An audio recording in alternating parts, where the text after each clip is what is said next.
have the next question from the mic over here? Thank you once again, Brother Dr. Zakir Naik, the organizers and everyone present here today. First of all, allow me to just clarify my sharing on the last question I asked during the ITM. I just want to assure everyone that I come with good intentions, and I'm quite sad and disappointed that some. Brother, as the rule was mentioned, 2 or 3 sentences. We don't want you to repeat what you did, inshallah. 2 or 3 sentences, no need of greeting us. Direct come to your question, 2 or 3 sentences, we'll give the answer. There are many people waiting in the queue, brother. So Okay. see to it that don't do what you did, inshallah. Ask a question in 2 or 3 sentences, forget the surrounding. It's my field, answering question answer session. 2 or 3 sentences, ask your question, inshallah, I'll answer fast. Yes, brother. I just want to, this is not a question, I just want to share another viewpoint regards the Ali Kitab. Brother, this is a question answer time. If you have a question, pose the question. That will be appreciated. I say this because, very interestingly, because Malaysia also follow the schools of Imam Shafi'i.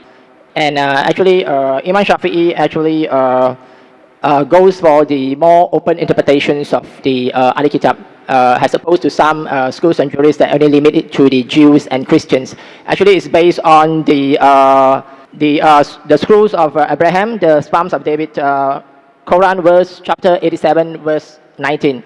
And I hear a commentary by Prof. Hashim Kamali in this book, Common Grounds Between Islam and Buddhism, which I will present it to you afterwards. Brother, I told you last time, Imam Shafi wrote the book Al-Umm. Get me reference from that, I will believe. You are getting a book somebody else wrote. For me, when I quote you Quran directly and read from the Quran, if you read from a book somebody else has written, that doesn't carry weight for me. For me, if you want to quote Imam Shafi, he had Jadid and Qadim. I have read that book.